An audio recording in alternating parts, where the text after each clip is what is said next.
Hello everybody. Today's lecture is on conductor material and sizes, section 4, and this module also delves into section 12, just a small part of it, but I wrote it on there. Let's start out by seeing how the code book defines conductor. Of course, that's going to matter more than what we think a conductor is, because this is code class, so what the code book says is what goes. So a conductor is a conductive material that is constructed for the purpose of carrying electric current. And then it has bare conductor, which is a conductor having no covering or electrical insulation. Covered conductor, which is a conductor with a dielectric material having no rated dielectric strength. And then an insulated conductor, which is a conductor covered with a dielectric material having a rated dielectric strength. Now, let's just use a very practical example. This is a 14 gauge 2-conductor piece of Lumex. So within this, underneath the cable jacket, because the whole thing is a cable, and then we have individual wires in the cable. Now, when we call it a 2-wire, we're not counting this bare conductor here. We're just counting this wire and this wire, just the insulated wires. And so we have 2 of those examples from the definition. We have an insulated conductor, it's black wire, and we have a bare conductor. Now, when it says a covered conductor, that's more of a bus bar that has like a metal housing around it. If you've ever seen one of those, usually definitely a commercial application or industrial for a bus bar. And when the code book refers to a dielectric material having a dielectric strength, what it means by dielectric is something that does not allow electrons to flow. So if you remember in our theory class, electrons are going to flow, which means current's going to flow, and we want those electrons to flow on the copper. We don't want it to flow on the insulation. We also don't want it to flow on this bare conductor because that's our bonding wire, but more on that later. So we want the electrons to flow on the wire, which is going to be connected, one end to our breaker. The other end is going to be connected to a receptacle or a light or something that needs to use that current. But we don't want it on the insulation, but we do want it to get there. So we insulate this live wire and we insulate our identified or neutral wire. More on those definitions in a bit. So that's what it means by dielectric. I always like to touch on that because I don't think the modules define it in any way. But let's get into section 4. Which is on conductors, hence the definition, of course. So, to start out, as most sections of the codebook do, they have a scope at the top, which is just laying out what this section is going to relate to. So, section 4 is about maximum allowable conductor ampacity, maximum conductor termination temperature, selection of neutral conductors, selection of conductor type for a specific condition of use, conductor identification. So that's all in section 4. Now, an important note, I believe, is maximum allowable conductor ampacity. What is that code book talking about? When we put current on a conductor, it's going to create some heat. So the larger the conductor is, for example, this is a 1250 or 1250 kc mil. It's a big boy. And this is a 19 gauge. There's an obvious difference in size. So because of the size of this 1250 kc mil, we can have more current because it can handle more heat. Okay, so the bigger wire means more current can go on that wire. Or Or the way we talk about it in code class is a larger conductor, or going up a size in a conductor gives us more maximum allowable conductor ampacity. Okay? So I always like to point that out just to help us translate what the code book is talking about. That's what code class comes down to, really, is reading comprehension. We read the question, we translate what the code book says is an answer, and then we either select a multiple choice, true or false, so on and so forth. So 4002, start at the beginning here. And 4002 is going to give us sort of a default, another default for our code class. It states, except for flexible cord, equipment wire, control circuit, insulated conductors, and cable, which is a little vague, but anyway, insulated conductors shall not be smaller than number 14 gauge when made of copper. Remember, copper is another one of our defaults. And not smaller than number 12 gauge when made of aluminum. So we're about to get into how to size wires and how to calculate given a variety of factors. But if we go back up to the scope and we're trying to determine the maximum allowable conductor ampacity, unless it gives us a flexible cord, equipment wire, or any of these really specific examples in the question, if we wanted to go smaller than a 14 gauge and it's not one of those specific examples or specifics, or it's not specified in the question, we cannot go smaller than a 14 gauge copper. And if the question specifies aluminum, we can't go smaller than a 12 gauge. Okay? Those don't exist to us outside of these specific situations. Smallest we can go is a 14 gauge copper. Now, hopefully that didn't add any extra confusion, but 4004, big one. That's my version of a road sign. That means slow down. Okay, 4004. If you flip around or flip through with your code book, 4004, ampacity of wires and cables, is about 3 pages in the code book. Okay, it's probably the biggest rule. I don't really know. I haven't memorized the code book yet, but 4004, huge rule, very important rule. It's where we're going to spend most of our time today. Hopefully this lecture doesn't go forever.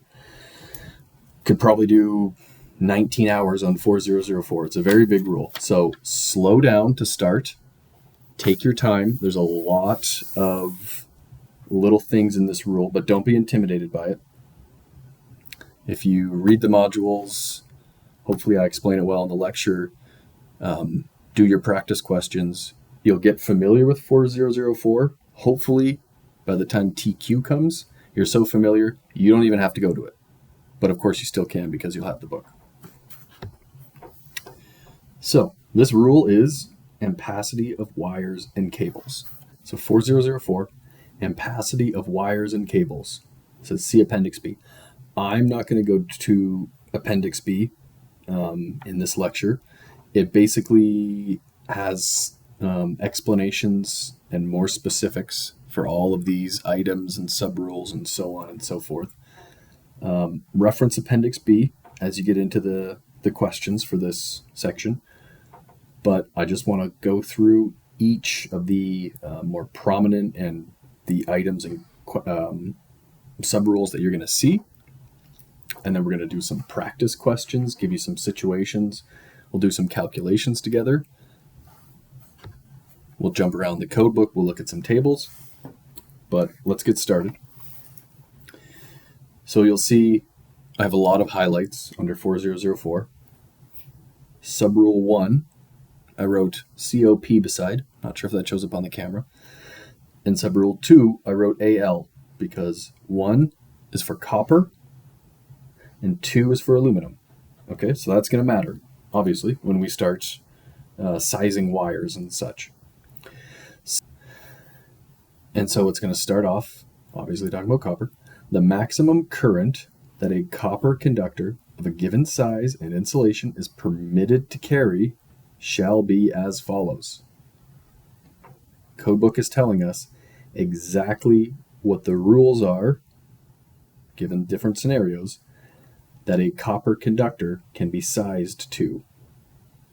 Okay, so the maximum current that a copper conductor of a given size, that's what we're going to care about, and insulation, also going to matter, is permitted to carry shall be. So, item A is talking about a free air run. Single conductor and single conductor metal sheath or armored cable, right? The single conductor is what's going to matter. With a cable spacing not less than 100% of the largest cable diameter, as specified in Table 1. So these tables are going to be what really matters, and depending on the scenario you're given is going to direct you to different tables. Now, I do want to point out that if you see my book, it says default for Table 2. That's not exactly true. Table 2 is going to be our most common scenario, because commonly what we have is item B, 1, 2, or 3 conductors in a run of raceway, or 2 or 3 conductor cable, except as indicated in item D as specified in Table 2. So, it's kind of a weird wording, but if we have 1, 2, or 3 conductors in a run of raceway, or 2 or 3 conductor cable, so this, back to this 14.2 Lumex, for example, this is 2 conductors in a cable, right? So if I threw up some conduit and I didn't have this cable, I just pulled these wires into the conduit or raceway, that would be 2 conductors in a raceway, or in a raceway. So that's going to take us to Table 2. Let's go check out Table 1 and Table 2, and we'll just start to get familiar with what those rules are relating to. A lot of these types of questions are finding out what the question is, check the rule, and then you're going to jump to a table. So here we have Table 1, allowable ampacities for single copper conductors, bare, covered, or insulated, rated not more. So the table's really defining what it's pertaining to. But what we mostly care about is the free air, and we'll talk about this ambient temperature in a second. So, how these tables 1, 2, 3, and 4 are designed is we have what the allowable ampacity will be in everything from here over, right? Everything from the 60-degree column over. There is a sort of a millimeter square, so that's the size of these conductors. It's not exactly specific, it's kind of a general size, but nonetheless, because as you get different types of wire, you will get sort of different measurements. But for Table 1, this is the measurement of the wire, and then these are our gauge or KC mils. So, in case you don't already know, 14 gauge, you heard me say in the beginning, that's our default, that's the smallest we can go. And for gauge size, the number goes down. So 14 gauge is smaller than 12 gauge, which is smaller than 10 gauge, so on and so forth, until 1 gauge. And then we have 1/0, 2/0, 3/0, 4/0, and then we have KC mils. Okay, so we have 250 KC mil all the way up to 2000 KC mil. So sometimes that gets a little confusing in the beginning, but when you look at the table, it lays out smallest to biggest. Allowable ampacity, so for a 60 degrees Celsius wire, or conductor I should say, 60 degrees Celsius insulation temperature, so that dielectric material on the outside of the wire, that's our insulation temperature. If it was 60 degrees Celsius, then a 14 gauge run in free air that meets all these criteria could carry 25 amps. So when we go to Table 2, that's for free air. If we go to Table 2 and we just kind of half go there for comparison. A free-aired wire with a 60 degrees Celsius insulation, its maximum allowable ampacity is 25 amps. But in table 2, that same size and insulation temperature rating would be 15 amps, because now we have it in a cable or a raceway, and that's going to cause the conductor to hang on to more heat because it's surrounded by this material, by this jacket, or by a raceway. So because of that, it can't carry as much current, because as I said in the beginning, as we put current on a conductor, it causes the conductor to heat up. Current on basically anything is going to create heat. So when we have free air, it can let that heat dissipate into the air, into the atmosphere, wherever it is. But as we put it in a raceway or put it all together in a cable, as we often do, then it's going to keep in that heat more. But table 2, so we have allowable ampacities for not more than, so 3 or less, not more than 3 insulated copper conductors, rated not more than 5,000 volts, and unshielded in raceway or cable. If you had a question that said, you have 3 whatever type RW90 wires in a raceway, you would go to this table to see what those wires, based on their temperature rating, would be rated for, or what their allowable ampacity would be. Okay, so that's table 1 and table 2.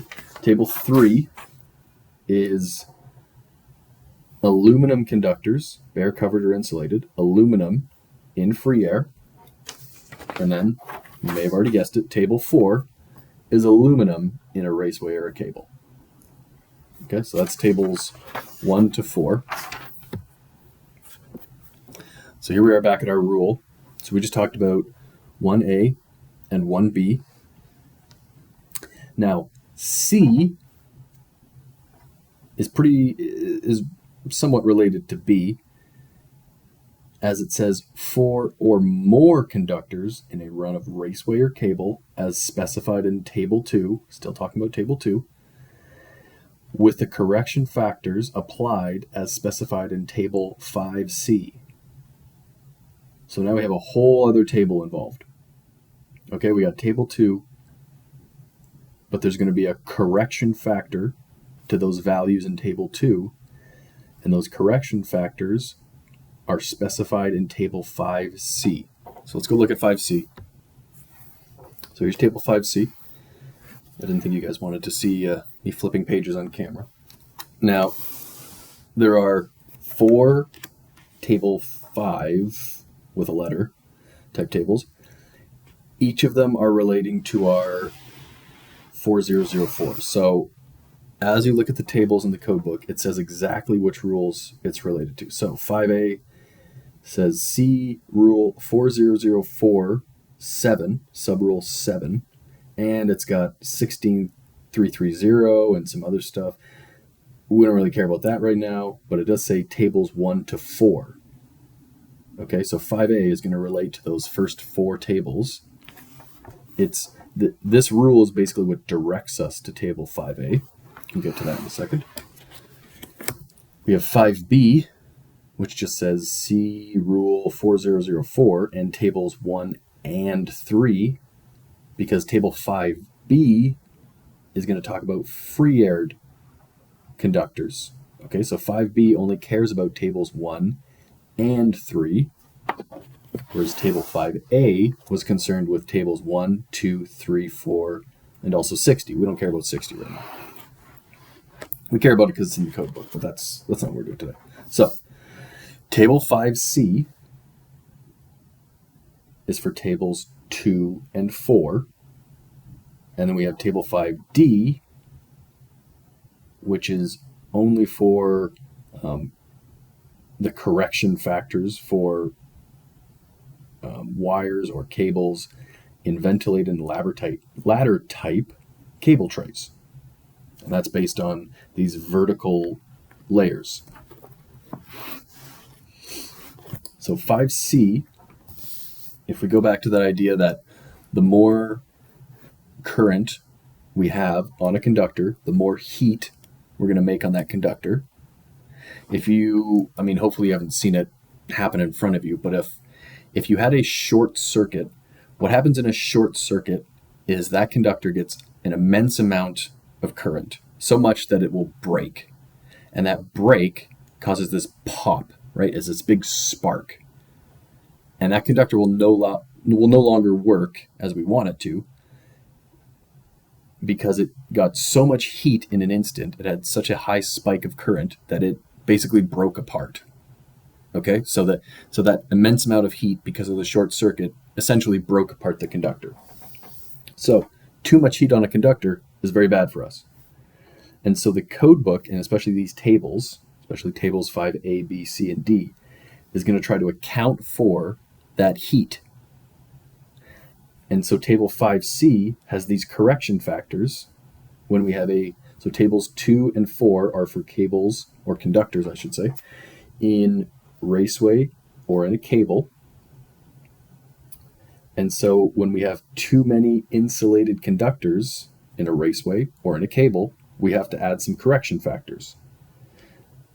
So if you have 1 to 3 conductors, codebook says you're good. Go to table 2, and that's the value you can use.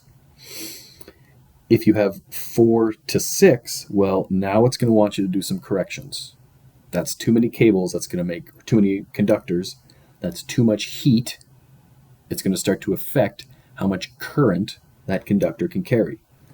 All the way up to, if you got 43, I don't want to pull 43 conductor cable or 43 wires into a conduit, especially not all at once. But let's say you have that or more. Your correction factor is 0.5. Now let's jump back to table 2. And let's think about that for a second. If you had a 14 gauge wire, let's say it's rated for 90 degrees Celsius, but you put 43 or more of those 14 gauge wires in a raceway, now that wire is only good for 12.5 amps. So maybe you cut it down to 4 to 6. Maybe you have multiple conduits with only 3. Depends on what you want to do. But that's what the table 5 tables are talking about, and how they're affecting the way we're going to size a wire. Now, back to our beautiful 4004. So that was item C, and that took us to table 5C, which is a correction factor for table 2. And I showed you some of the other table 5 stuff. Items D to G are going to start to get very specific. Okay, so it's going to take you to these diagram D8, and you can look into those more. I'm not going to exactly talk about each one of these items. We'd be here all day. But if it gives you very specific situations, just read through the items and try to follow where it's directing you to.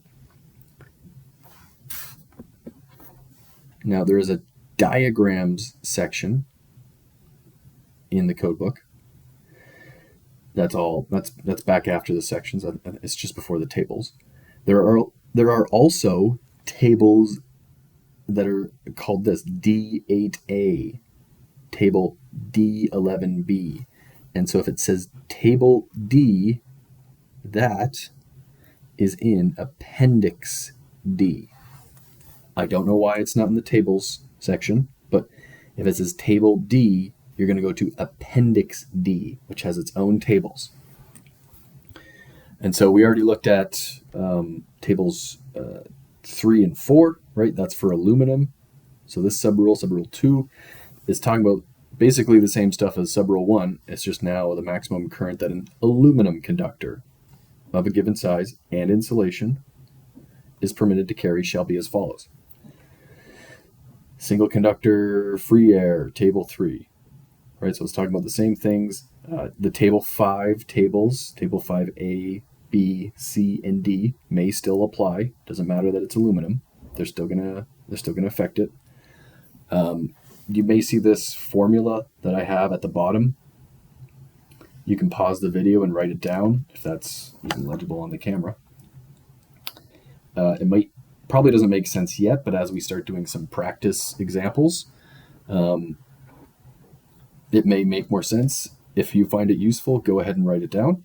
If you don't, ignore it. That's how I would go about labeling my codebook. And so once again, under subrule 2, D to G are those same very specific situations. So we have underground configurations, right? This one's talking about if it's not specified in item D in conductor sizes 1/0 and larger. So it's talking about very, very specific situations. So now we're into subrule 3. So subrule 3 is going to tell us that a neutral conductor that carries only the unbalanced current from other conductors, as in the case of normally balanced circuits of 3 or more conductors, or you could call that a 3-wire or a 4-wire. A 3-wire such as this. This is a different type of Lumex cable. I grabbed this out of my neighbor's house today. He doesn't need it. What does he need wire for? Anyway, so once again, we're not counting this bare conductor. That's our bond wire. We are counting these 3, but and we're going to look at the definitions and a diagram in a moment, but the difference between a 3-wire and a 2-wire is that the code book is telling us when it's a 3-wire and we're using this white as a neutral, then we don't count it when we consider current on the conductor.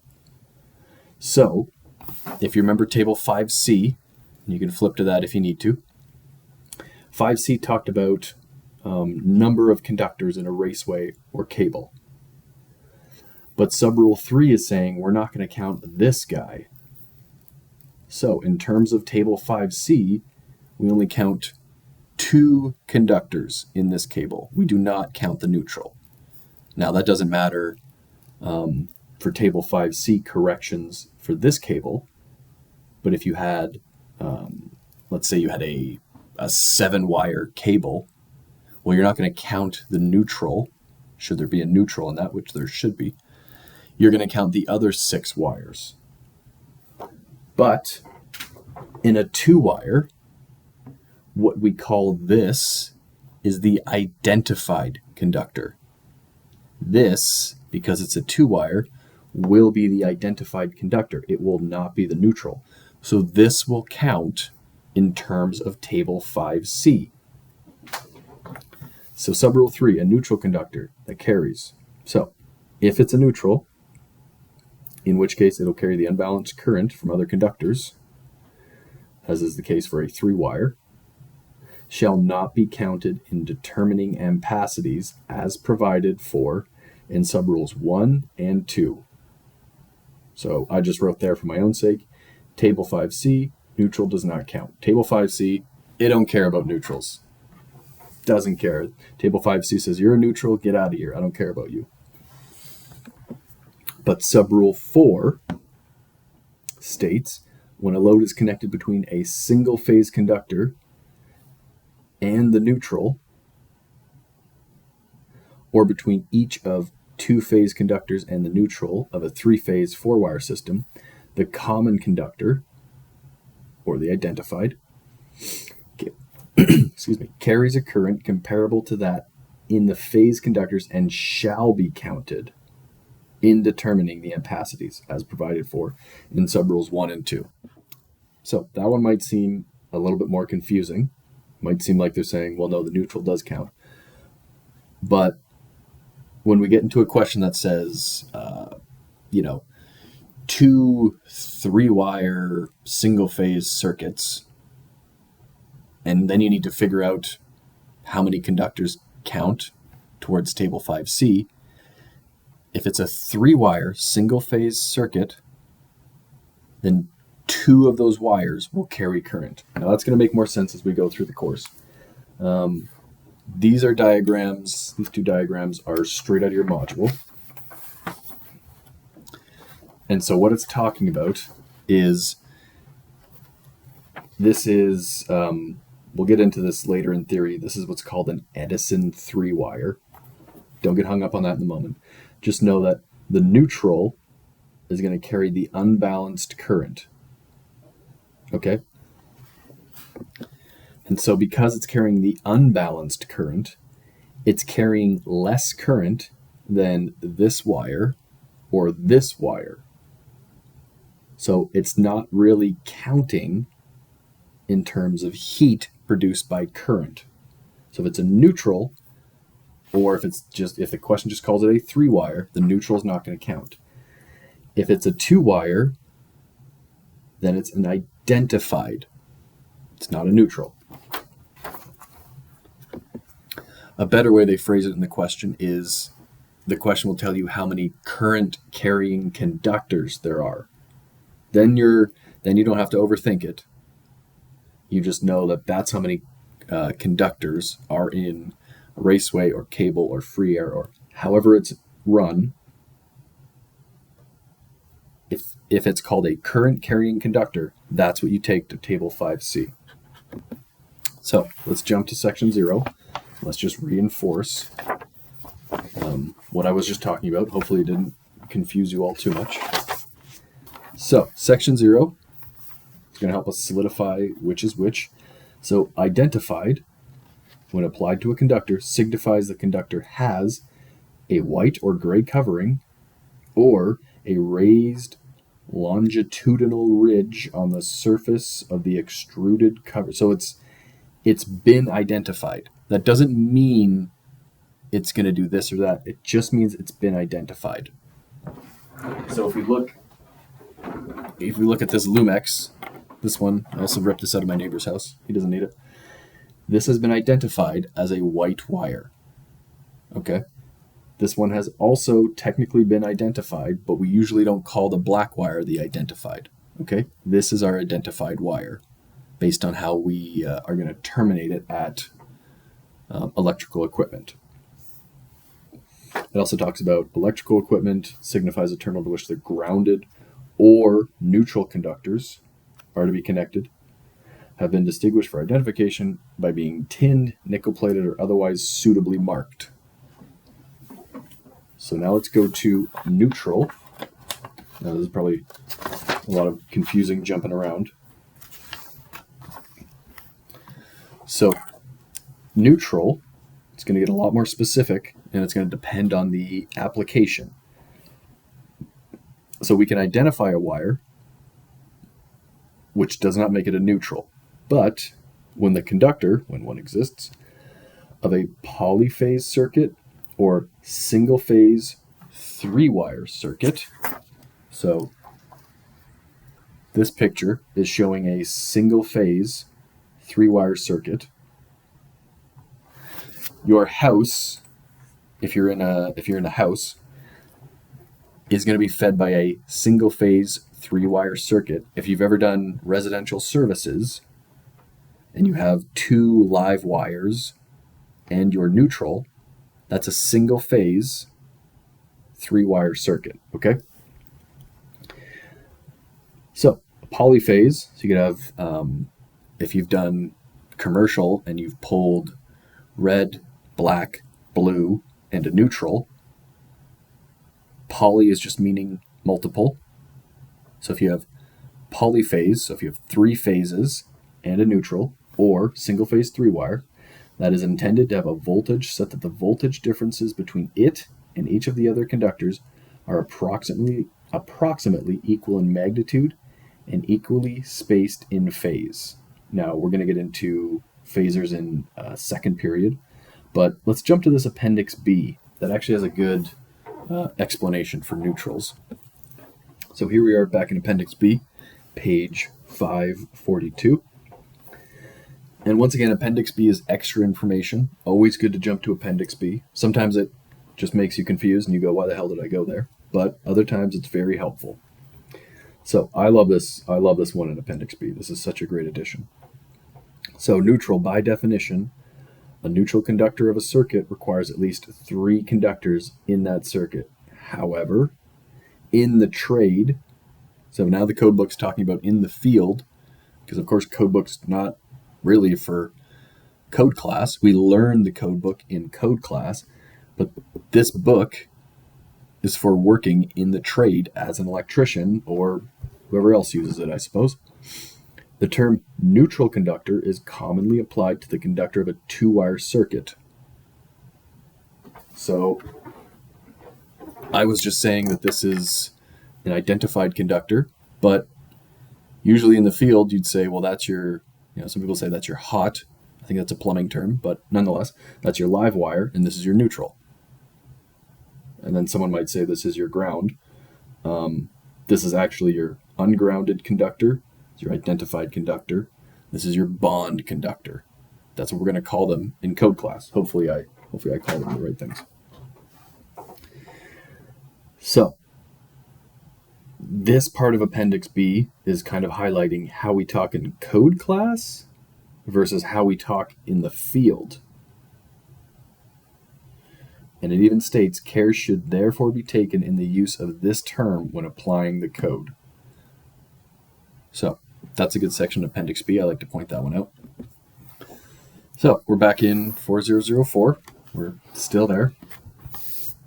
Many minutes later. We are on to subrule 5 actually. The maximum allowable ampacity of neutral supported cable shall be as specified in tables 36A and 36B. If you've ever seen an overhead run of cables to a house, an overhead service, probably was neutral supported cable. And that's got its own tables for the maximum allowable ampacity. So if it's dealing with a neutral supported cable, it does not care about subrule 2, which is talking about current of an aluminum conductor, because now we're getting more specific, and because the code gives us its own table, that's what we're dealing with. Subrule 6 is a bonding conductor shall not be counted in determining the ampacities as provided for in subrules 1 and 2. So once again, back to our Lumix that we rip out of our neighbor's house. Don't actually do that. That's not very nice. But as I said earlier, this bond doesn't count. So in terms of sizing the conductors, we have 2 conductors in a cable. This bond doesn't count because hopefully this bond should never have current on it. If this live wire were to touch the bond, it's going to trip the breaker, hopefully. It should trip the breaker or blow the fuse, depending. So because that should not happen, but of course the bond is sort of a safety feature, the code book is going to say, yeah, that doesn't really count because that should not have any current on it, right? It's a bare conductor. It's really not meant to carry current in this capacity.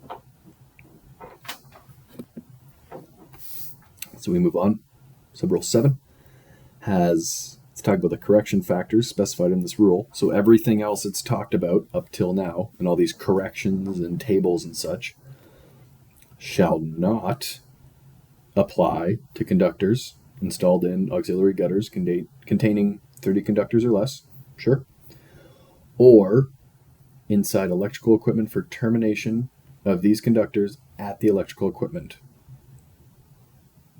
And it shall, the correction factor specified in this rule, shall, so whenever you have this item that's laid out like this, sometimes it's good to not just keep reading. Sometimes it's good when you get to the next letter item, like this B, it's good to jump back to the subrule, ignore A, ignore what A is talking about, and just go tell yourself the correction factor specified in this rule shall apply only to power and lighting conductors as follows. So we have ampacity correction factors of table 5A. There's that 5A table, where conductors are installed in an ambient temperature exceeding or anticipated to exceed 30 degrees Celsius. That is the code book's benchmark, right? What I keep saying, or what we care about, is when we put amperage on a conductor, the more amperage we put on, the more heat that conductor is going to produce. So if we don't want to use a bigger wire, we need less amperage. But if we have a lot of amperage, we need a bigger wire. But because the heat is the enemy, if you will, of that conductor's life and longevity, codebook saying when we get above 30 degrees Celsius, that's going to negatively impact the conductor and how it will carry the current. So we need another correction factor, which is found in table 5A. Okay, so next item is, if we want to go back again, the correction factors specified shall apply only to power and lighting conductors as follows. The ampacity correction factors of table 5B, where single conductor cables are installed in free air in accordance with subrule 9. So that's adding in this subrule down here, which we'll get to. Item 3, Roman numeral 3, is talking about more specific ways to apply table 5C. So it's got correction factors of 5C, where single conductor cables are installed in free air. Single conductor cables are installed in totally enclosed, non-ventilated raceways, or multi-conductor cables are installed in ventilated and ladder-type cable trays, or in ventilated cable trays in accordance with 1C, 2C, 11, 12, all these extra subrules come in. They all pertain to table 5C when these specific situations are met. As applicable, of course, that's another way to say when these specific situations are met. You could also say as applicable, when it applies. When it applies, table 5C shall be used for these situations. And item 4 here, the ampacity correction factors of table 5D, where single conductor cables installed in free air or installed in ventilated and ladder type cable trays in accordance with subrules 8 or 23. As applicable, when it applies. So let's look at 8 and 9. Subrules 8 and 9, that is. If you see in my book, I have table 1, table 3, either or, times table 5D. And then I have, for subrule 9, table 1 or table 3 times table 5B. So what I've simplified for myself is subrule 8 is talking about free air spacing between adjacent single conductor cables. So we care about that free air. That tells us how the conductors are run, how they're installed. It's maintained at not less than 25% nor more than 100%. So it has to be between 25% to 100%. The ampacity shall be obtained from subrules 1A and 2A for copper and aluminum, respectively, multiplied by the correction factors from table 5D. So if we look up at item 4 again, it's talking about table 5D, and it's saying in accordance with subrule 8. So subrule 8 is saying take it from 5D. So they're kind of bouncing back and forth between each other. But this is mostly what's going to matter to us. Not less than 25%, nor more than 100%. Let's jump back over to where we started. 40041A talks about not less than 100%. So if it's 100.1% of the cable spacing, let's do a quick drawing to see what the heck that actually means. So if, for example, I ran some cables in free air and I was looking at the cables, I'm looking straight at them, right? This is I'm looking down the conductor. I'm not looking at the side of it because I want to look straight at it because that's how I'm going to know what these questions are talking about for spacing. So if the diameter of these cables, we're going to assume they're the same size. If the diameter was, let's say, 100 millimeters squared, they're both the same size.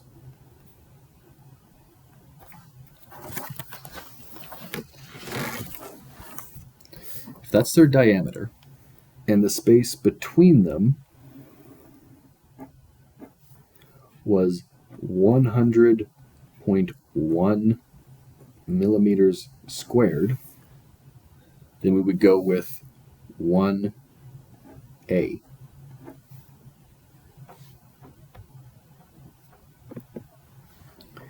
If the space between these two conductors run in free air was anywhere from 25 millimeters squared to 100 millimeters squared, we're going with subrule 8, which is going to send us to table 5D.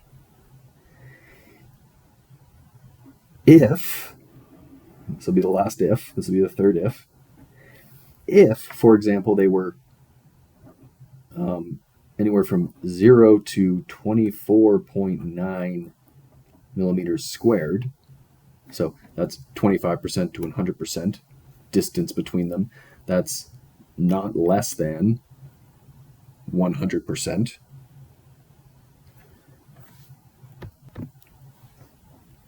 And this is less than 25%. Sorry, I didn't talk about subrule 9, but this is going to be subrule 9, which is going to take us to table 5B.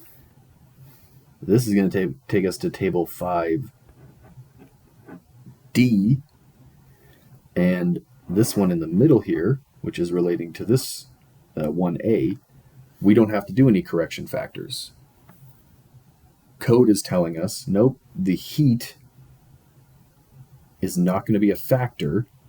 We don't have to correct for that heat that's going to be given off by these free-aired conductors because of how far apart they are.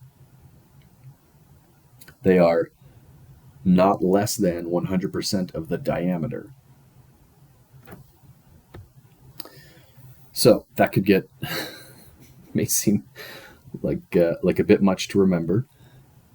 But if a question tells you that it's free-aired, it says, I have free-aired wires, conductors, what have you.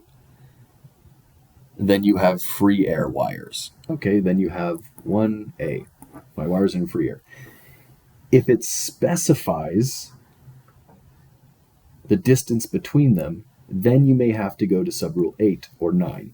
But in general, and this is just for code class, for code class in general, if you don't know, if it doesn't tell you any extra specifics, and you don't have a default that pertains to the question, if you don't know, you don't go.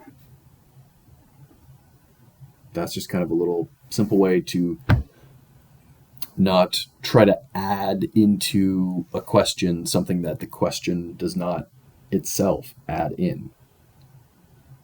So if it just says free air, then it's free aired. If it gives you other factors, you have to account for those. You have to use correction factors. So we're back to 4004. Now I said it was 3 pages, and I'm about to skip over about a page and a half because they're going to start to get really specific, and those are probably going to be more of a lookup question. Should you get anything that relates to, for example, 4004 subrule 10? You got 11. You can write down this if it helps you. I got table 5C when it's got more than 4 single conductor cables in free air when spaced at less than 25% of the largest cable diameter shall have an ampacity obtained from table 2 and 4. And then it's going to say there's a correction factor of 5C based on total number of conductors. And Let's jump to that table, actually, just to talk about table 5C. Let's not leave it out.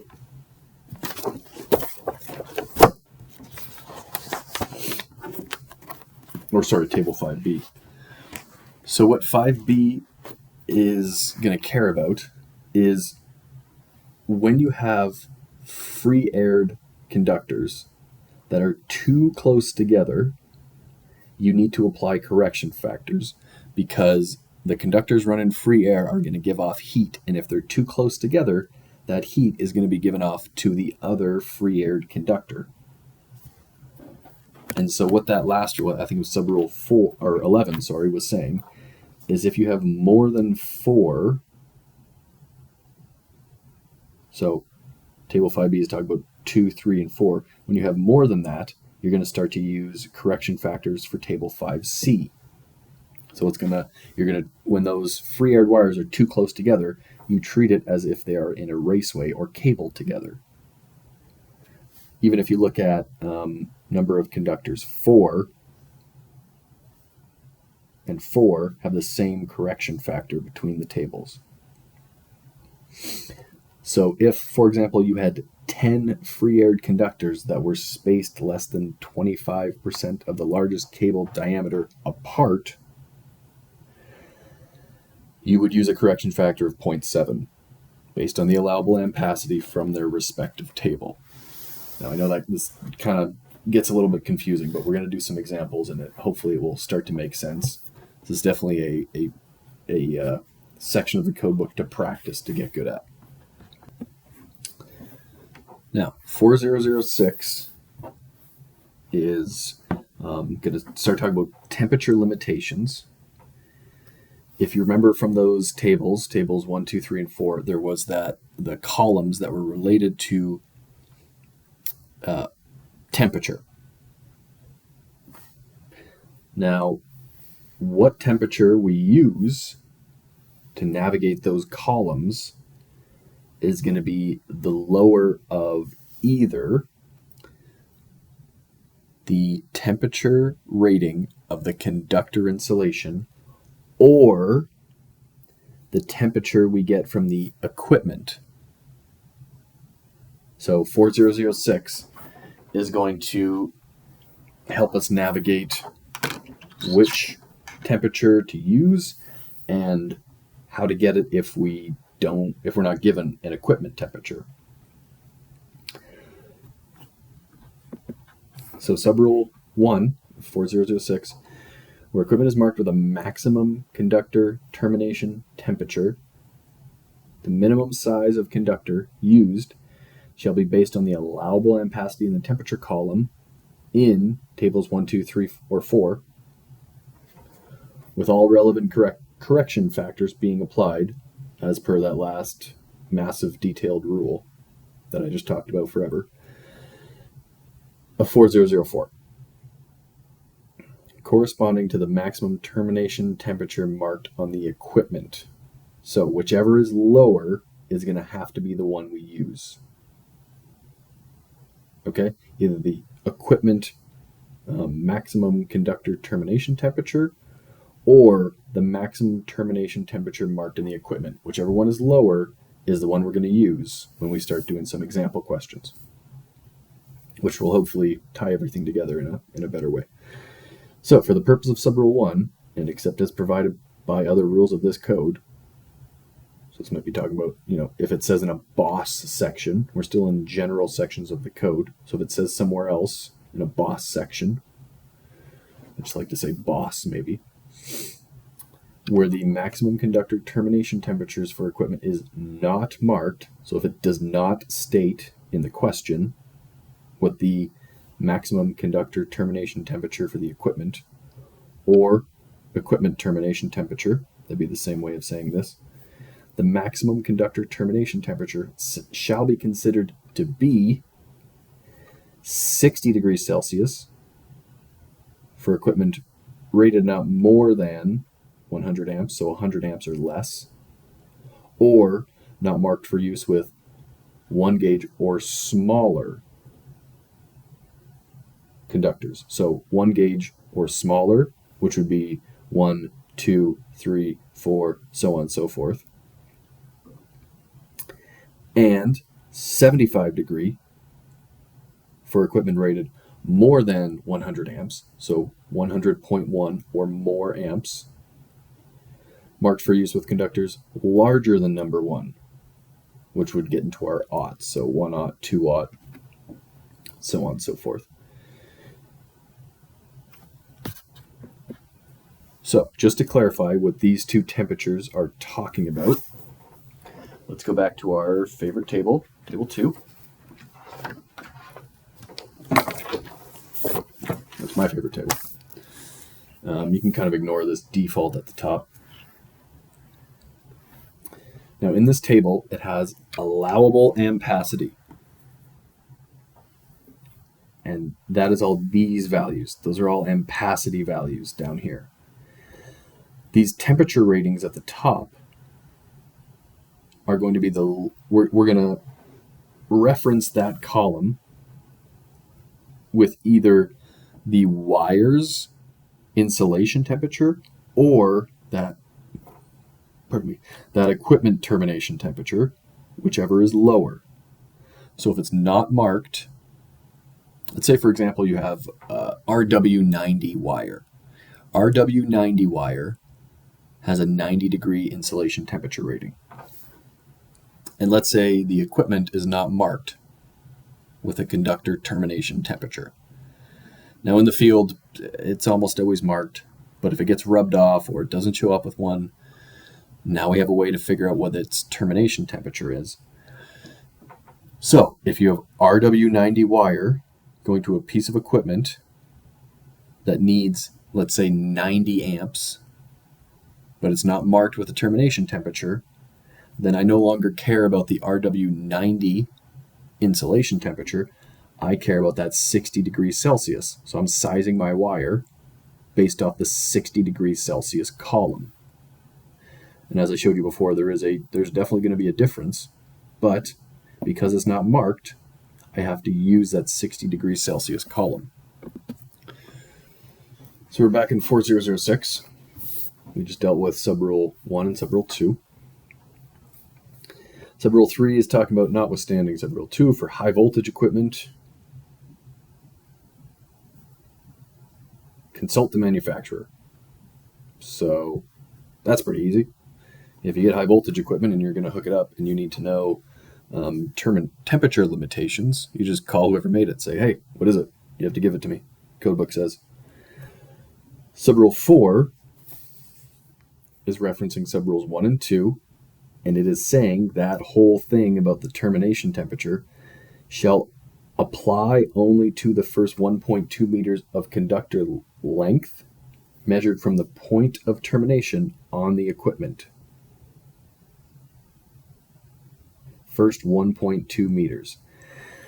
Subrule 5 says where a cable transition is made to meet the requirements of 1 or 2, the length of the conductor termination on equipment shall not be less than 1.2 meters. So that might be a little bit confusing. So let's just draw a picture to see what the heck it's talking about. So if a piece of electrical equipment, I'm just going to do a really crappy drawing. This is my electrical equipment, some high-tech stuff, whatever it is. And I'm going to terminate a wire to that.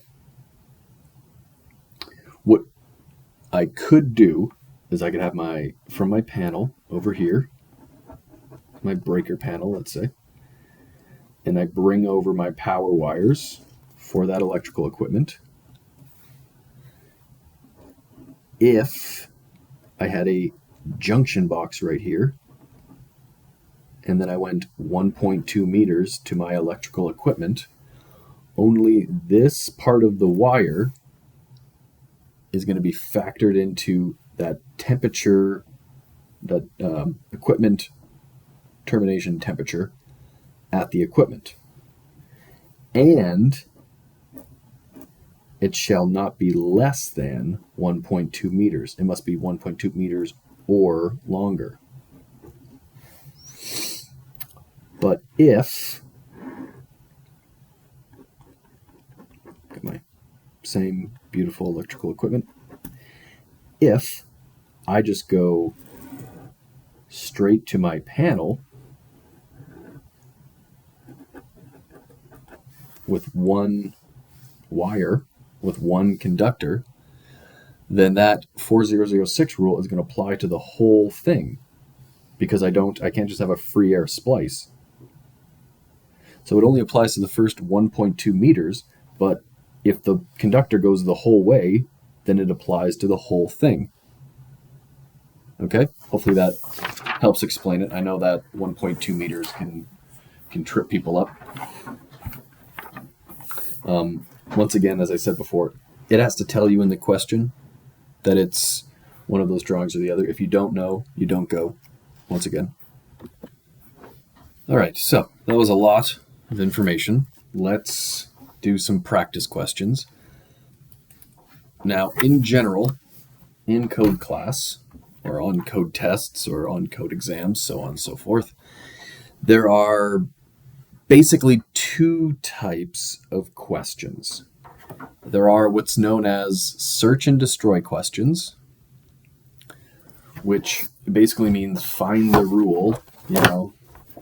I got a question about refrigerant motor compressors, and it's a true or false, or it's what's the best answer, and you're gonna search out the code rule that applies, or appendix, or table, or whatever. You're going to basically state exactly what the code book says, or whatever answer is closest to the code book that you can find, and then that's your answer. So those are called search and destroy. You just find the rule in the code book, and you answer the question, and then of course hopefully you get it correct. And then there are the calculation type questions. So I'm not going to give a big fancy word problem here. I'm just going to give us some situational things, some things that the code book was addressing throughout 4004 and 4006. And we're just going to try to find the right wire size. So we're going to call this question 1. Now, I'm going to have electrical equipment, and that equipment's termination temperature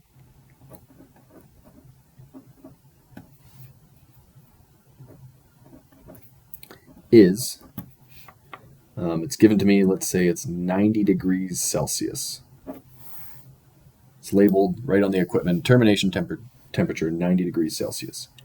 And I have 4 times 4 RW90, number 8, or 8 gauge, however you want to think about it, wires in EMT going to this electrical equipment. My ambient temperature, or the temperature in the room, is another way you can phrase that. My ambient temperature is 30 degrees Celsius. What is my maximum load that I can put on that wire? All right. Now, usually they're going to give you a word question with a whole bunch of information. I just want to give us, these are kind of the facts that you're going to pick out. You'll have to determine what matters in the question and then answer it accordingly. So I like to do these kind of questions on a scrap piece of paper, so you can pick out that information and you can put it down. So if it doesn't give you equipment termination temperature, for example, you can go, oh, hold up, do I have enough information to determine what that should be? And then you would write that down so you know that you don't miss that equipment termination temperature. Now, since that's 90, and since I'm using RW90 wire, it doesn't matter which temperature I choose when I go to my tables to get the ampacity of that wire. It's going to be 90 degrees either way. My ambient temperature is not above 30 degrees Celsius, it is 30 degrees Celsius, so I'm good there. So I'm going to start off, I'm going to go to table 2, and I'm going to see what number 8 is good for. So here I am in table 2. I'm going to go down the 90 degree column, and I'm going to find a number 8, and it's good for 55 amps. So I will show you how I write that, and it's just a good way. It's important to stay organized in these kind of questions. So table 2 is going to give me my number 8, which is good for 55 amps. Now, the reason I'm writing this 55 amps in brackets is if I make a mistake somewhere down the line, I get the wrong answer, and I go back to where I started. I started with a wire in this question, and I wrote 55 amps. I can go back to table 2 and see that in the 90 degree column, it's 55 amps. So if I chose it from the wrong column, I'll know where I went wrong. So if I don't know where I went wrong, I'm not going to know how to be right. I also record this 55 amps in brackets like that because that's a number I'm going to be dealing with. So that number 8, RW90, based off the 90 degree column in table 2, is good for 55 amps. So I'm going to take that 55 amps and I'm going to apply my correction factors, which are pretty much all in the table 5 tables. Let's jump over to that. My ambient temperature is 30 degrees Celsius. It's not above. So table 5A doesn't matter. So then I go over to B, C, and D, and I have 4 conductors in a raceway. It's in EMT. So it's not 5D. It's not ventilated or ladder type cable trays. It's not free-aired, so I don't care about 5B, but I do care about 5C because I have 4 conductors, right? I have more than 3, and if you remember from 4004, if you have more than 3 conductors, you need to go to table 5C. So I have 4 conductors. My ampacity correction factor is 0.8. So back to the question. I take that 55 amps, and I'm going to multiply it. That's a symbol for multiplication, or at least that's the one I use. Hopefully it's an actual one. By my table 5C correction factor. And I will often do this underneath that correction factor. Keep myself organized. So 55 times 0.8 is going to give me 44 amps. That's my answer for the maximum load that those conductors can carry based on how they're installed, ambient temperature, equipment termination temperature, so on and so forth. Now I want to jump into the module to point out a couple things. The work you guys do in the modules is up to you. I would highly recommend reading the modules and doing the questions, because that is what your tests, exams, and TQ is on. So everything in the modules is going to be what's called fair game on your exams. Excuse me. So let's talk about continuous and non-continuous loads. And if we go back to the idea, or stay on the idea, because it's really the centerpiece of this lecture, that putting amperage on a conductor will create heat on that conductor, then the more amperage and also the longer period of time that amperage is on the conductor, the more heat will be produced. If you have 1 amp for 1 second, that's not much heat. If you have 10 amps for 24 hours, that's going to make more heat. You're moving more electrical energy on that conductor. So, if it kind of talks about it in a weird way here, but if a load is continuous, so I'll just throw it in the notes here. A continuous load, hopefully I spelled that right. You're going to take whatever that value of the load is in amps, and you're going to multiply it by 0.8. And then that's going to give you some kind of value. It's going to give you a bigger value than what the initial load amperage would be. And then you're going to go size a wire based on that value, based on whatever this gives you. Gives you blank amps. So, but in code class, the default is non-continuous. So if it's a continuous load, you take its value times by 0.8. If it's non-continuous, that's great. We're not worried about that heat constantly being on there. So that is our default. If it gives you the runtime of the load, excuse me, you're just going to go to 8104 and see if the time that the load will be using the amperage, and you're going to see if 8104 makes it continuous or non-continuous. All right, so wanted to touch on that in the modules, because I don't think the way they explain it is a good way, but I mean, if that makes sense to you, then just ignore everything I just said.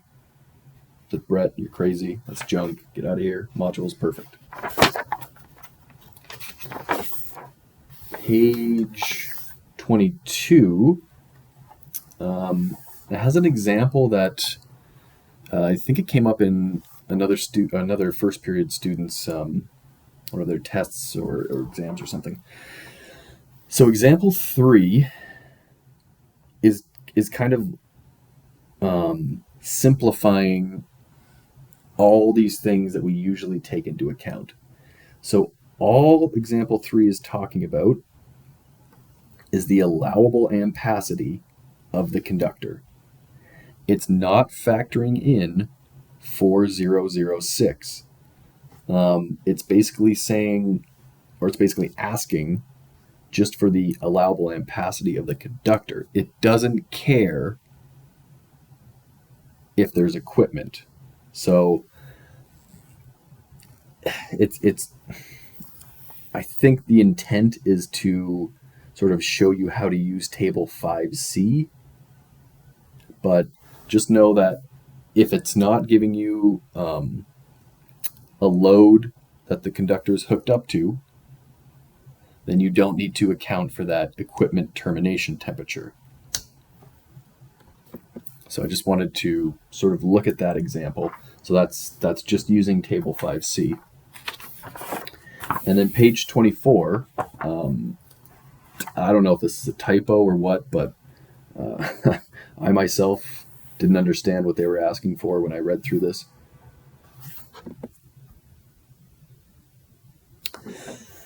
So, page 24 of your module, objective 3 activity. Question 5 has 3-wire single-phase circuits, but that's not really clear how many circuits. Now, I'll just save you the trouble of trial and error with your answers. It's talking about there's 3 times 3 3-wire single-phase circuits. So I won't give away how many current-carrying conductors there are, but if you're listening through my diatribe of this lecture, you'll probably be able to figure out how many wires are going to count for current. So let's do 2 more examples of using all this beautiful information from section 4. And we'll call this number 2. Now, let's pretend I have 23 RW90 conductors in a cable. It's a massive cable, 23 frickin' conductors. I ain't pulling that. Somebody should pull that, but not me. And let's say my load is It's going to feed a load that is 125 amps. And that cable is going to be going through a room or a space or whatever. I don't really care where it's going through. What I care about is that somebody told me the ambient temperature is 40 degrees Celsius. Holy crap. I do not want to be the guy running 23 conductor cable in 40 degrees Celsius rooms. That sounds horrible. But I need to know what's the size of the wire. I need to know what wire size it's going to be in there 23 times in that frickin' cable in that hot room to feed this load, because the load wants 125 amps. That's what it wants. That's what I need to give it. But what size of wire is going to be in that cable 23 times? Now, on example 1, I took this allowable ampacity of the conductor, multiplied it by my correction factor, and that gave me the maximum load that this wire could feed. But now I have the load. Now I need to go backwards from that. So what I mean by backwards is now I'm going to take this 125 amps and I'm going to apply my correction factors to the load, because certain factors are going to create more heat, right? Such as more conductors in the cable or a hotter room. So I need to compensate by basically increasing my load by correcting what the load value needs to be, if you want to think of it that way. And so the way I do this type of question is I'm going to take my 125 amps, but I need to actually figure out 4006 because that's not listed. Now, I just told you about that module question that just wanted the allowable ampacity of the wire, and it didn't ask for anything being hooked up. But now I have a load. I have something hooked up to that conductor. So I need to figure out what the equipment termination temperature will be. And so if you remember from 4006 2B, that's usually how I write the rules. I find it divides it better, but that's technically not how the code book says to do it. I suppose that's the one place the code book and I disagree. I'm sure there's others, but the code book's always right. Anyway, so 2B is going to tell us because this is more than 100 amps, our termination temperature is going to be 75 degrees Celsius, which is lower than the 90 degrees Celsius of our RW90 conductors, which means we will use, when we go to the right table, 75 degree column. All right. So I like to go table by table.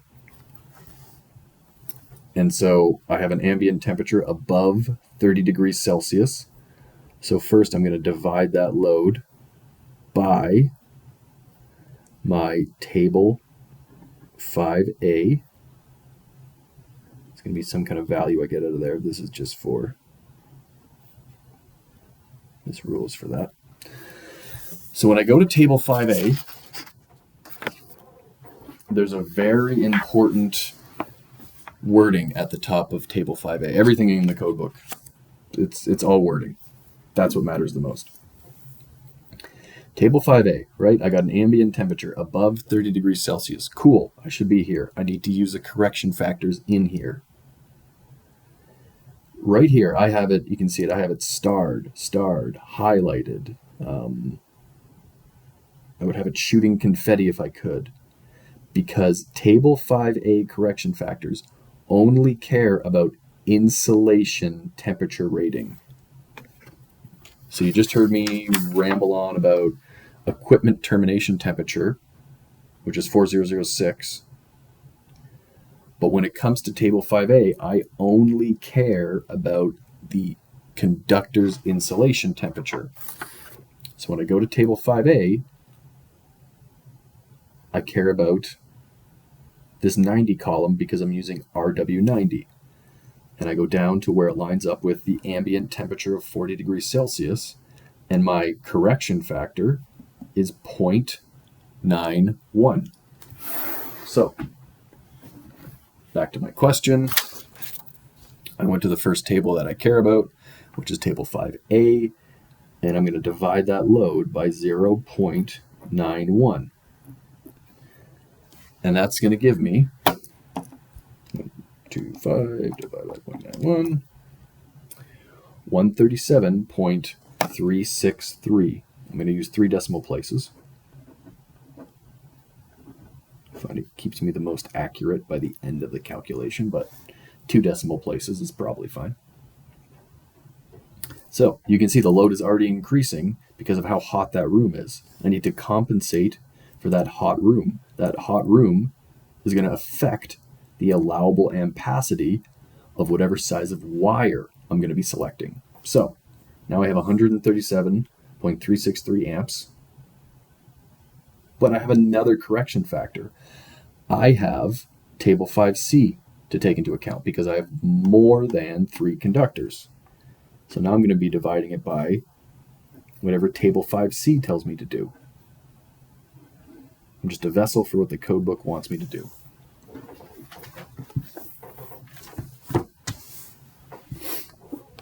So back to the book, back to our Bible. Table 5C, right? It's caring about number of insulated conductors. And so I have 23, so it's not 25 to 42, it's 7 to 24. That's going to be my correction factor from table 5C. It's going to be 0.7.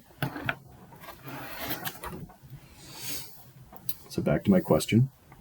I'm going to divide it by 0.7, which is going to give me, so I can just go up and borrow that number again to use my calculator, and I can just divide by 0.7. That's going to give me 196.232 amps. Holy crap. We started with 125, now we're at 196. Should probably have fewer conductors in that cable or a room that's not so hot, but it's what we're given, so that's what we work with, right? Just like in the field, whatever the situation is that you're given. I mean, unless it's a horrible situation, don't put up with horrible situations that you can fix. But if we're given a hot room and a 23 conductor cable, well, that's what we're given. That's what we'll work with. So now I'm going to take this value. That's all of my correction factors applied. I'm going to take this value and I'm going to go to table 2, right? Because I have conductors in a cable. So as I said, lots of jumping around in these kind of questions. I will sometimes keep a variety of pens, pencils, markers, highlighters, whatever. And then as you're going around, you're going to just leave one in table 2, for example. And then you're going to go to table 5A. You're going to look at something, and then that marker is going to hold your spot. And you can put one for, table 5s. And then you can put it there. And you can jump to another section of the code book, and those will hold your place. Those kind of things, those placeholders in your code book, is going to save you time when you go to do tests and exams. You don't want to sit there reading all of the notes and rules and everything during an exam. You have a limited amount of time. You need to use that time effectively. All right, so placeholders are going to save you time. Anyway, it's probably a necessary rant, but it's really important to use your time effectively on exams, especially come TQ. Anyway, so we have these correction factors. We got this value. We're going to go to table 2 because we need to know what wire is going to be able to carry, 196.232 amps. So we're in the 75 degree column because of our equipment termination temperature. Even though we have RW90 wire, don't care. Equipment Equipment termination temperature is lower, so we use that. So we go down our 75-degree column until we find something that can carry 196 amps. 175 can't. Oh, 200 can. And there we have a 3-aught, which is good for 200 amps.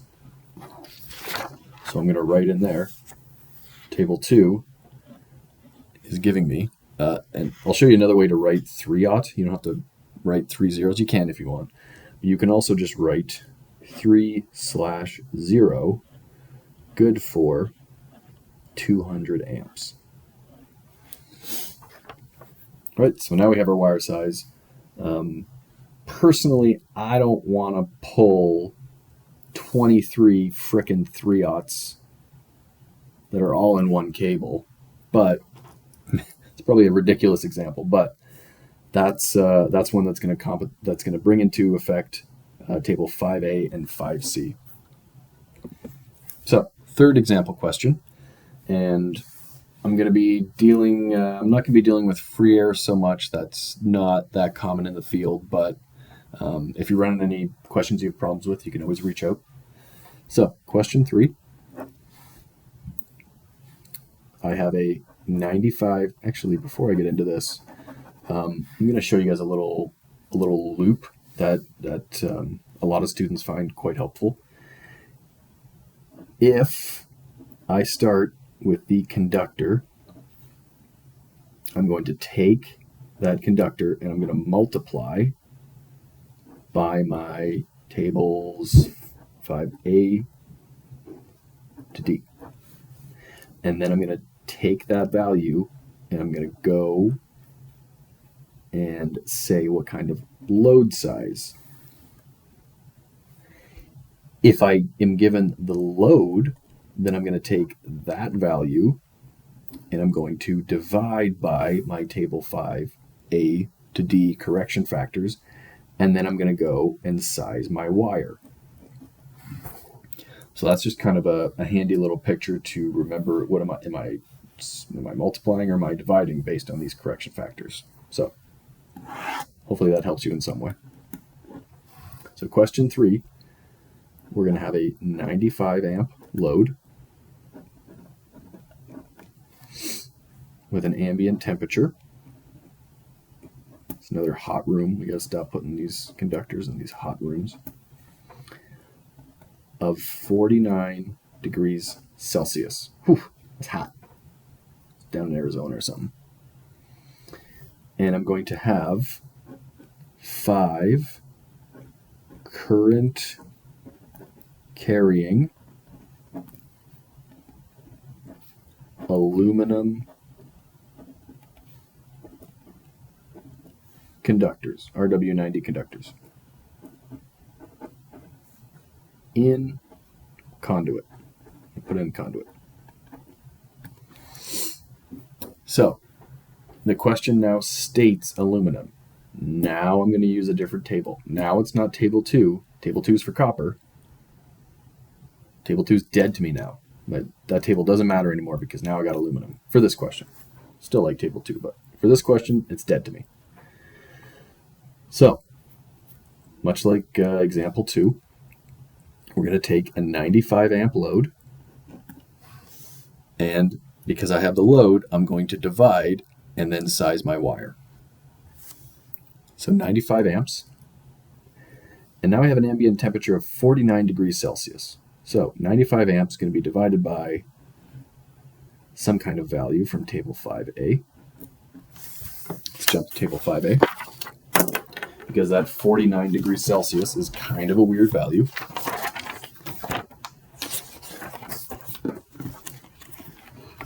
And when we look on the side here,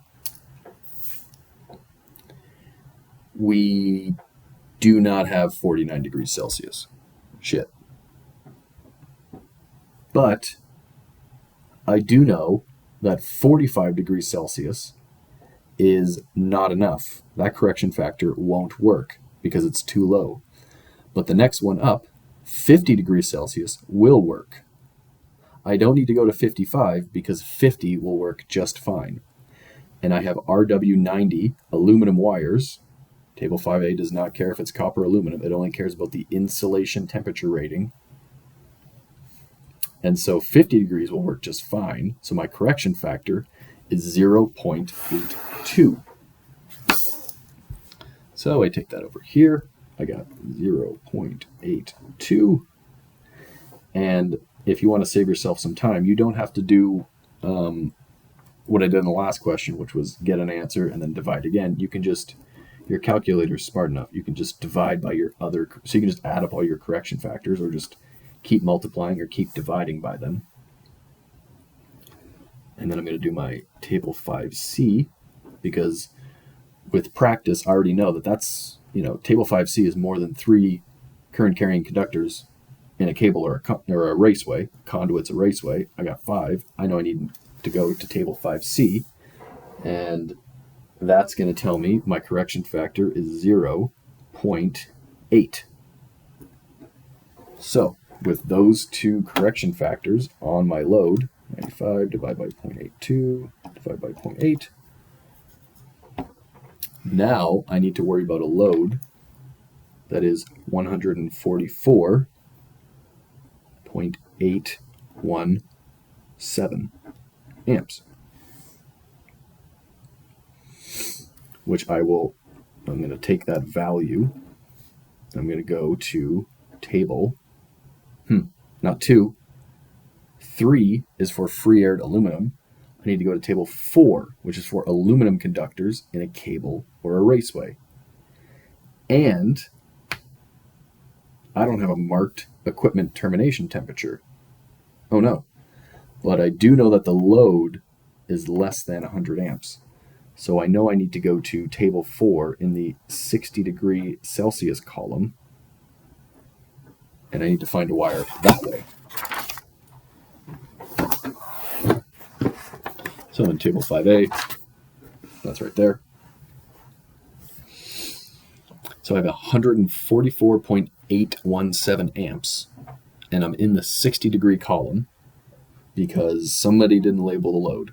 Somebody should have labeled that piece of equipment, but nonetheless, here we are. So down the 60 degree column, 130 not enough, 150, beautiful. I need to do the minimum wire size. Technically, 250 kc mil would work just fine, and anything larger. But in code class, we're going to do the minimum sized wire that we can get away with. We're going to be as cheap as possible. So that's going to be a 4/0, which isn't cheap, even aluminum, but nonetheless. A 4/0, which is good for 150 amps in the 60 degree column. So I go table 4, I have a 4/0, and that's good for 150 amps. There we go, I've sized my wire.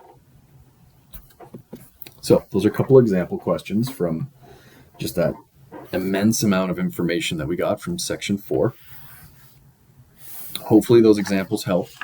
It does take practice to get comfortable with sizing wires and maximum allowable ampacity, so on and so forth.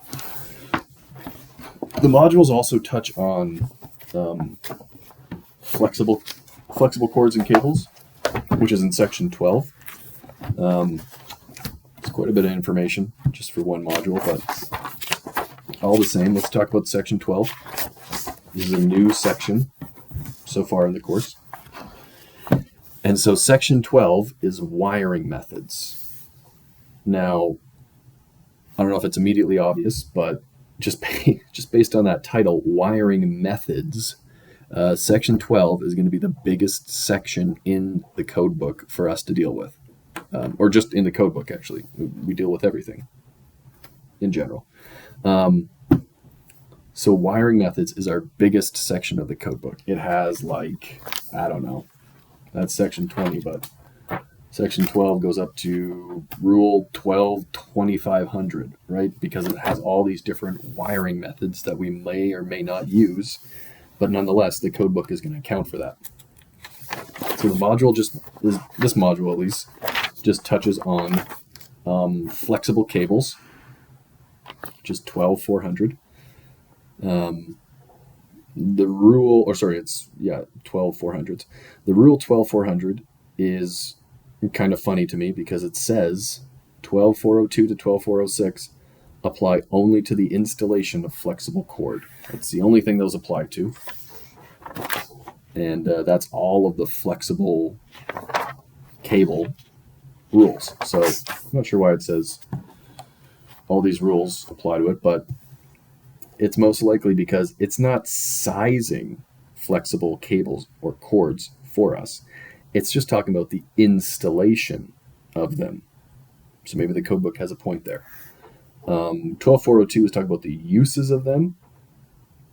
I wrote 4012 right here. And what 4012 is going to tell us is how to size, or how to get how to find out the allowable ampacity of specific flexible cords. And so a little bit simpler than 4004. As you can see, it's definitely not a full page of rules for sizing flexible cords. It just gives us straight up correction factors. So you pull a value from table 12 based on the flexible cord or cable you have, and then depending how many conductors are in that cord or cable depends on your correction factor.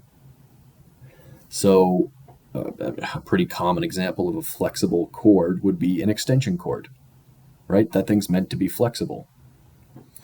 Or it talks about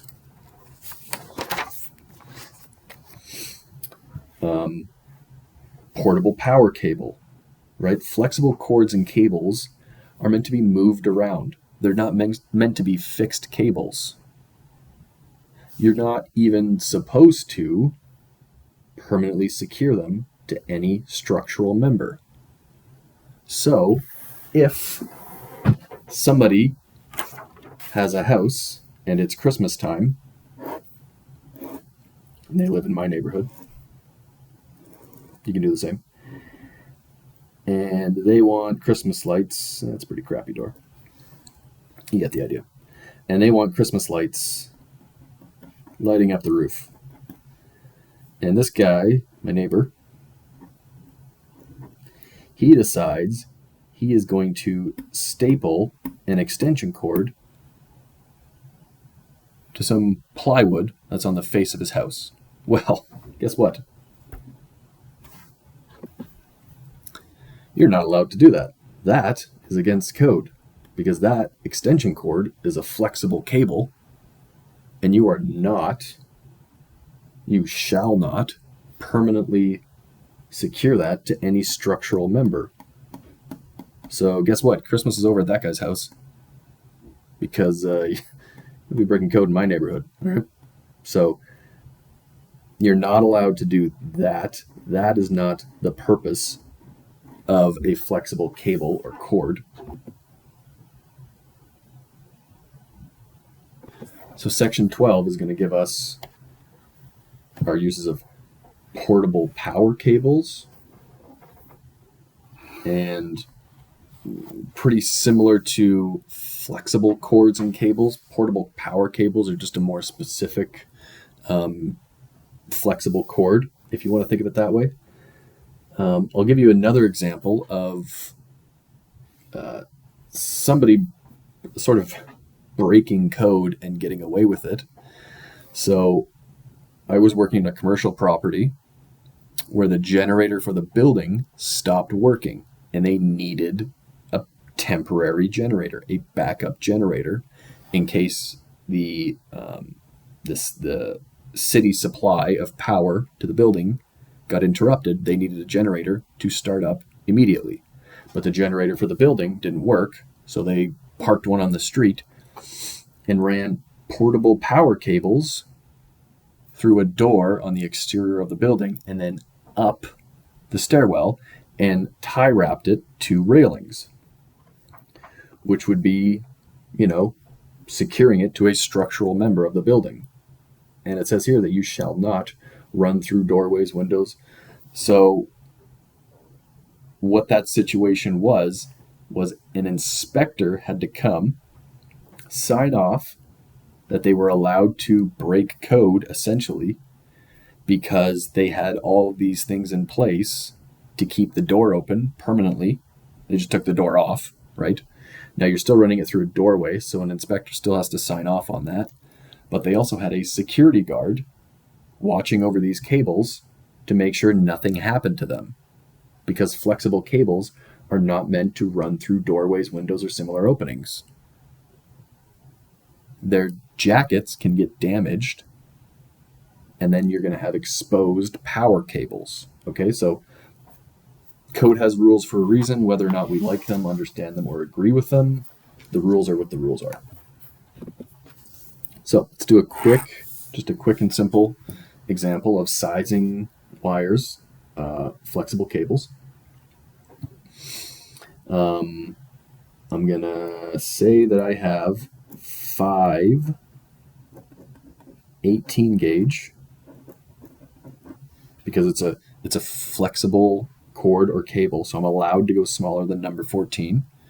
If you want to check out 4002 and wonder why it's smaller than a number 14, and it's going to be 5 18 gauge, and they're called, these ones at least, are going to be called SJOW cable. And I need to know the allowable ampacity of those 18 gauge wires. So I'm going to go to table 12 because it's a flexible cord or cable. If it didn't tell me that, then I wouldn't go to table 12. But because it told me that, I'm going to go to table 12. Here I am at table 12. And so I picked SJOW, and I picked 5 of them because it's about as tricky as sizing flexible cables will get. So everything else has, except for these 2 type or categories, if you will, everything else just has 1 category for the ampacity. That's what these values are. These are allowable ampacities. I have SJOW, which fits into this category. It's, there's so many of them. It's SJOWS. Pardon me. There it is. SJOW. But I have 5 of them. And it's obvious that there's a star. I wrote 3 or more, but this column is for 2 current carrying conductors, if it was an SJOW. This is for 3 current carrying conductors, and then there's a little asterisk here. And what that star, or asterisks, is going to direct us to is this note at the bottom of the table. Most of the tables have notes to help clarify what information is in the table. And that star is going to tell us the derating factors of 40121B, C, D, and E shall be applied to these values for the types listed in the column. So, going back to find out what our 18 gauge wire is good for, we have 3 or more, which we now know because of that star, and then I wrote it in there to remind myself, hey, if I have 5 conductors, which I do now, that's going to be 3 or more. And so I go down to an 18 gauge wire, which is good for 7 amps.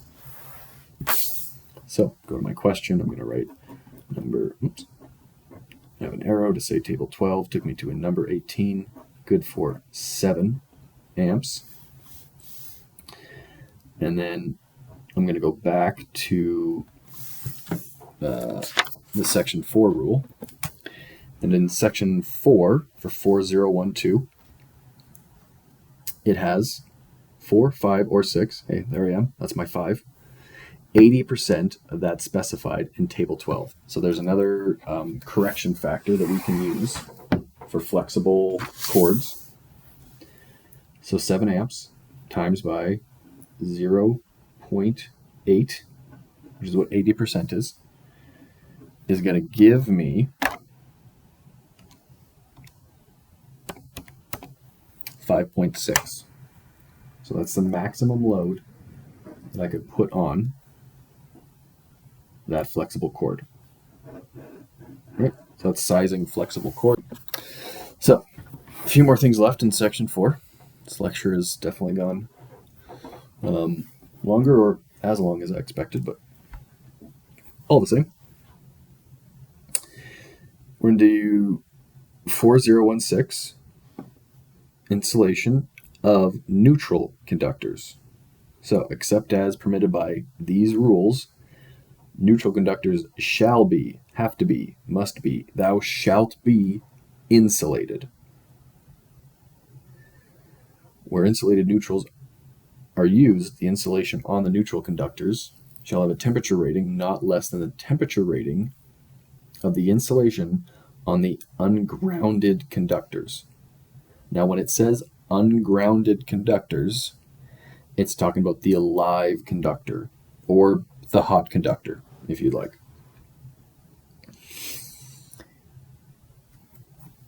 So, subrule 2 is just saying that the insulation of the neutral conductor has to be the same insulation rating as the ungrounded conductor. Well, yeah, that's usually the case, but that's the code rule, so that's why we do it. The only time that they'll be uninsulated is when these rules apply. So let's look at one example. Let's jump to, we're going to go to another new section. 6308. Put that on the camera. So the use of bare neutral in a consumer's service, right? So 6302 and 6308 are two of the times where you can not have an insulated neutral, so you can have an uninsulated neutral. And 6308, use of bare neutral in a consumer's service.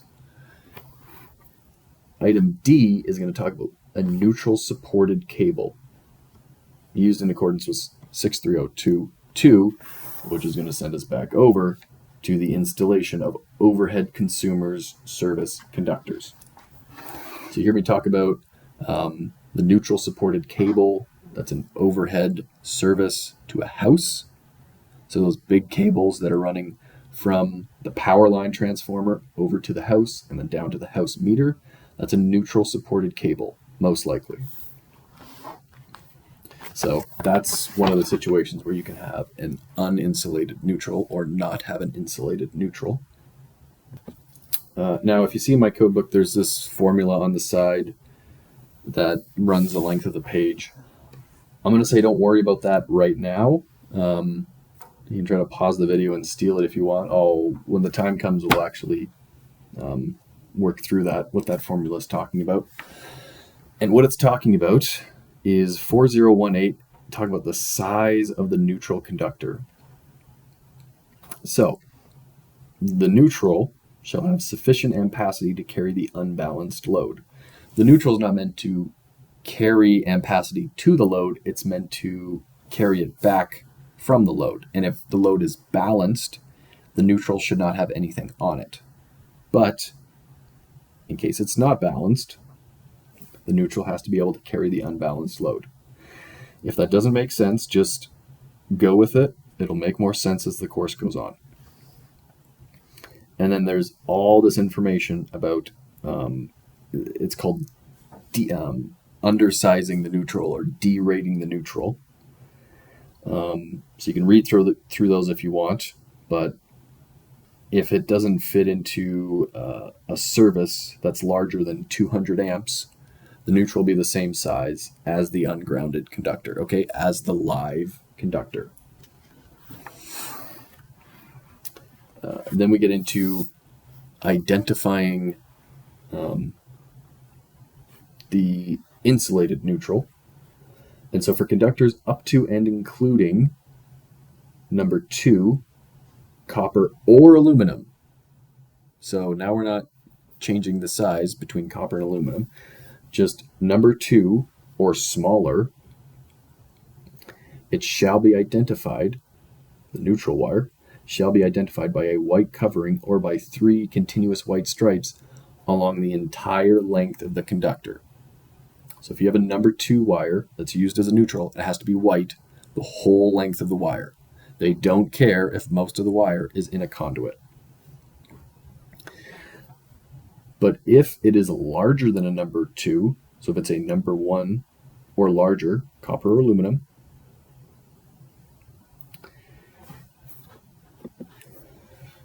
the code book allows that it shall either be continuous, so you just label it the whole way, or otherwise clearly marked at each end at the time of installation so that it can be readily identified. So if you're pulling in a 1/0 or a number 1 gauge wire, right, if that's a service going from the transformer over to the main panel, you only have to label it maybe with some white tape, some white electrical tape at each end. It doesn't have to be labeled when it's inside of the conduit. That's what those two rules are really getting down to. There's other information in there too. I don't want to oversimplify, but those are kind of the two main points of them. And the last rule I'll talk about in this lecture is 4032, identification of insulated conductors. So we're not talking about an identified conductor or a neutral anymore. We're just talking about identifying wires. Okay, so it has insulated grounding or bonding, should basically be green, or green with yellow stripes. If any of you have come across three-phase, it has three-phase AC. If you've heard, you may have heard me say red, black, blue earlier in the lecture. That's because three-phase AC shall be one red, phase A, one black, phase B, and one blue as phase C, and then one white, where a neutral is required. If you've done services in residential, you probably have one black, and then you label the other one as a red wire. Okay? And then you got black, red, and white. So this is just talking about when and how you have to identify insulated conductors. So that will be the end of the lecture for this module. It's a long one. Probably should have done it in 2 parts, but there we go. As usual, if you have any questions, let me know.